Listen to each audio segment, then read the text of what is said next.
Hello friends, health insurance ये .com की तरफ से मैं सुमित भंडारी आपका स्वागत करता हूँ। बहुत बहुत शुक्रिया इस वीडियो को देखने के लिए। आपको रिपब्लिक डे की बहुत बहुत मुबारकबाद।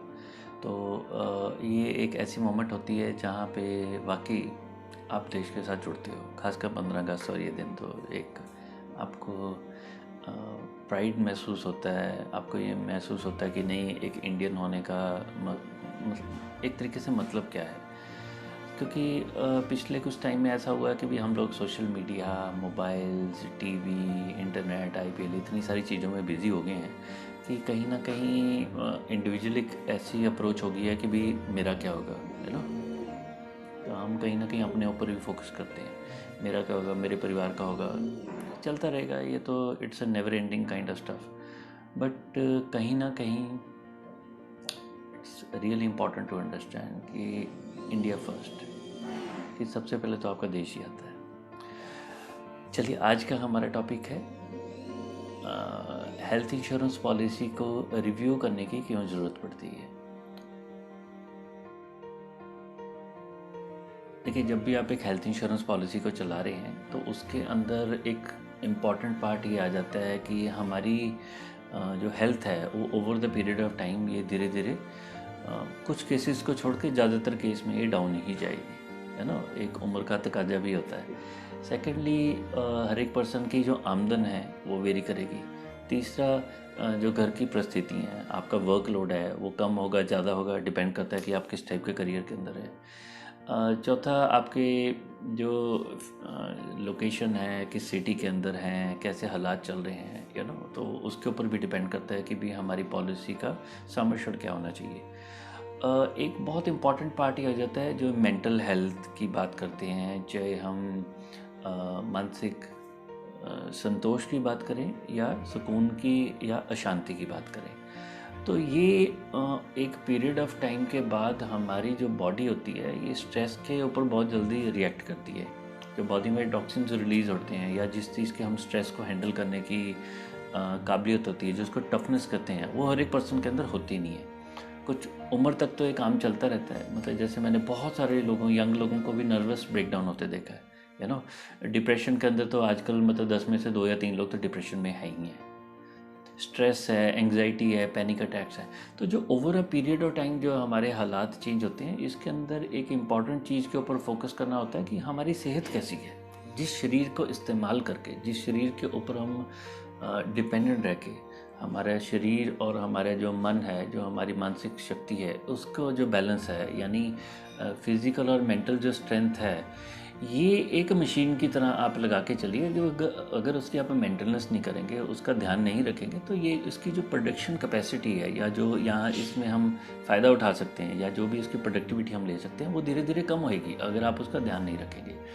और अनफॉर्चुनेटली आजकल का ज़माना ऐसा है कि लोग इसके ऊपर कोशिश तो करते हैं लेकिन कर नहीं पाते, है ना। क्योंकि ज़िंदगी की मजबूरियाँ ऐसी हो गई। अब जो एक थोड़े के अंदर गुजारा करने वाले तो आजकल एटीट्यूड है ही नहीं है किसी का, है ना। सबको बेस्ट चाहिए। तो वहीं पे बेस्ट आती है कि हमारी जो पॉलिसी होती है उसको बेस्ट एंड सूटेबल किस हिसाब से माना जाता है। आज हमने जो पॉलिसी ली 2 या 4 साल के अंदर, 10 साल के अंदर उसके अंदर चेंज लाने की प्रोबेबिलिटी बन सकती है।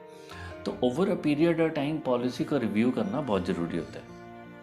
जैसे एक सरकारी कंपनी अभी रिसेंटली उनका प्रीमियम, कोई मैम है, उन्होंने हमें कांटेक्ट किया था कोलकाता से। उनका पिछले साल का प्रीमियम 11,000 रुपये था, इस साल 32,000 रुपये का हो गया। 48-49 के आसपास उनकी उम्र है। तो क्या होता है कि आप जो मर्जी कर लो, सरकारी है, प्राइवेट है, नई कंपनी, पुरानी, क्लेम सेटलमेंट रेशियो, भैया आपके सामने ही 11,000 की चीज़ 32 की होगी, क्या करोगे आप, है ना।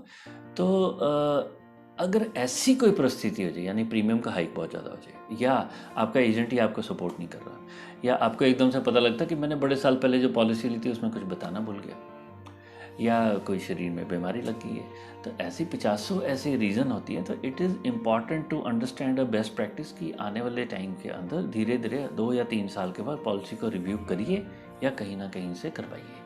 ये बहुत इंपॉर्टेंट पार्ट होता है। देखिए, जैसे जैसे मेरी आमदन बढ़ रही है, जैसे जैसे मेरा शरीर डाउन हो रहा है, या परिवार की रिस्पॉन्सिबिलिटी चेंज होती है, तो ज़माने के साथ साथ जहाँ हम अपने टीवी को, मोबाइल को, गाड़ी को, सारी चीज़ों को रिव्यू करते हैं, तो हेल्थ इंश्योरेंस पॉलिसी के ऊपर तो आपकी पूरी पूरी ये फाइनेंशियल प्लानिंग टिकी हुई है।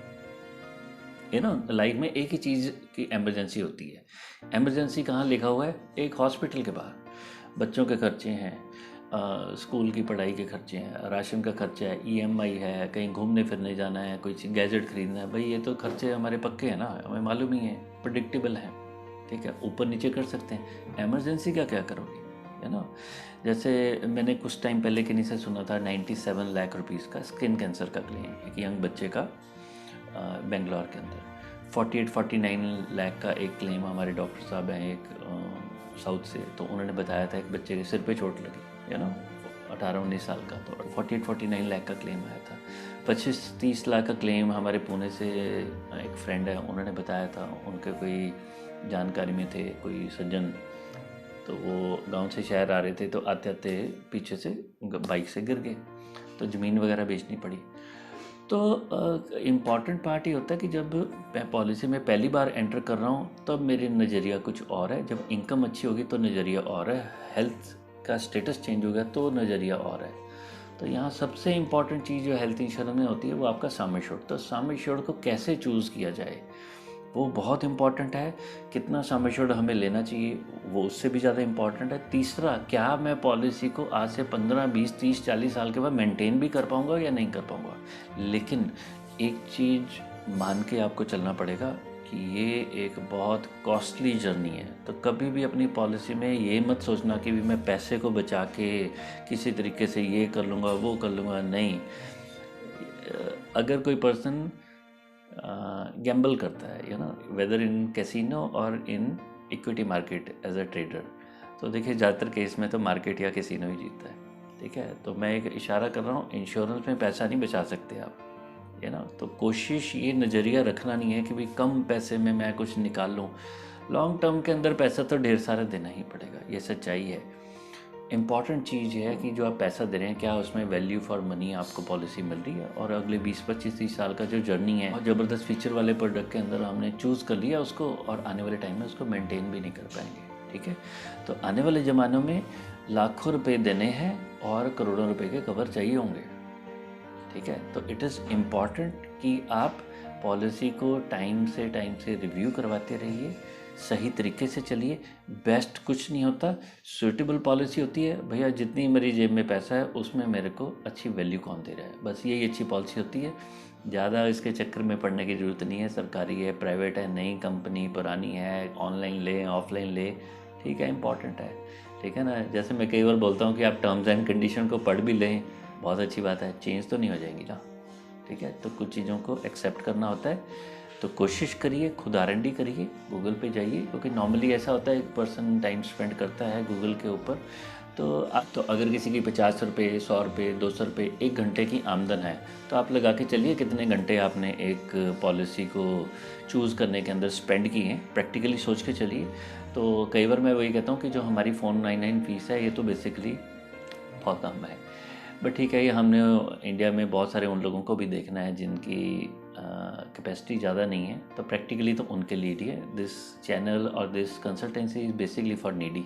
मैं कई बार ये बोलता हूँ कि अगर कोई पर्सन स्टूडेंट है, आमदन नहीं है, कोई विडो है, या कोई पर्सन आर्मी, नेवी, एयरफोर्स से जवान है वहाँ के, तो उनके लिए हम कोई फ़ीस नहीं चार्ज करते। कोशिश करते हैं ईमानदारी से उनको एडवाइस देने की, और लेकिन मेहनत उतनी हम करते हैं जितनी किसी पेड कंसल्टेशन के ऊपर करते हैं। तो कोशिश करिए, अगर कोई ज़रूरतमंद है उनको बोलिए हमसे कांटेक्ट करिए, we will try to advice.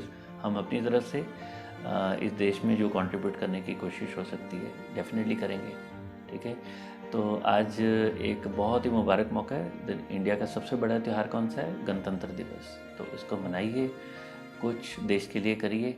तो आपने इस वीडियो में अगर कोई भी चीज़ आपको अच्छी लगी तो काइंडली इसको लाइक करिए, अपने दोस्तों तक इस चैनल को प्रमोट करने की कोशिश करिए। अगर आपका मन करता है तो लाइक का बटन दबा सकते हैं, चैनल को सब्सक्राइब कर सकते हैं। इस वीडियो को देखने के लिए आपने टाइम निकाला, बहुत बहुत शुक्रिया। Thank you very much.